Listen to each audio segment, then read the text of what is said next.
လေရင်လက်မှတ်တွေကိုအသက်သာဆုံးဈေးနှုန်းတွေနဲ့ရအောင်ဘယ်လိုဝယ်ရမလဲ။လေကြောင်းလိုင်းတွေက promotion ဈေးနှုန်းတွေကို2လ3လခန့်ကြိုတင်ပြီးတော့ချထားတတ်ပါတယ်။အဲ့တော့လေရင်လက်မှတ်ဝယ်ယူတဲ့အခါမှာ promotion ဈေးနှုန်းတွေနဲ့ရအောင်ပထမအချက်အနေနဲ့မိမိဟာပိတ်ရက်ရှည်ဒါမှမဟုတ်ပွဲတော်ကာလအတွင်းမှာခီးသွွားဖို့စီစဉ်ထားရဲဆိုရင် promotion ဈေးနှုန်းတွေရအောင်သွားမယ့်ရက်မတိုင်ခင်အနည်းဆုံး2လခန့်ကြိုတင်ပြီးတော့ဝယ်ယူထားသင့်ပါတယ်။တကယ်လို့မိမိခီးသွားမယ့်ရက်ကပိတ်ရက်ရှည်ပွဲတော်ကာလတွေမဟုတ်ဘူးဆိုရင်တော့1လခန့်ကြိုတင်ဝယ်ယူရုံနဲ့ promotion ဈေးနှုန်းတွေကိုရရှိနိုင်ပါပါ။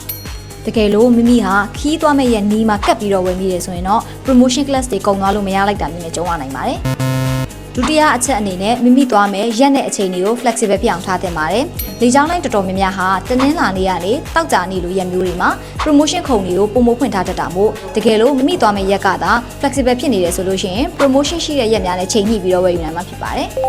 နောက်ဆုံးအချက်အနေနဲ့ကတော့ဘယ်လေကြောင်းလိုင်းတွေမှာဘယ်လို promotion တွေရှိနေလဲဆိုတာကိုအချိန်နဲ့တပြေးညီသိနိုင်ဖို့အတွက်ကျွမ်းကျင်တဲ့ဝန်ထမ်းတွေနဲ့ဖွဲ့စည်းထားတဲ့ Nice Time Travel ရဲ့ Facebook page ကနေတစ်ဆင့်စုံစမ်းနိုင်တယ်လို့ Nice Time Travel ရဲ့ hotline ဖုန်းများကနေတစ်ဆင့်လည်းစုံစမ်းမေးမြန်းနိုင်ပါတယ်။ပြည်တွင်းပြည်ပလေယာဉ်လက်မှတ် visa, hotel နဲ့ travel insurance တွေကိုတနေရာထဲမှာ one stop travel service ကိုအကောင်းဆုံးဝန်ဆောင်မှုပေးနေတဲ့ Nice Time Travel ကိုအခုပဲဆက်သွယ်ပြီးသင်ရဲ့ခီးစဉ်တွေကိုအလွယ်ကူဆုံးစတင်လိုက်ပါ။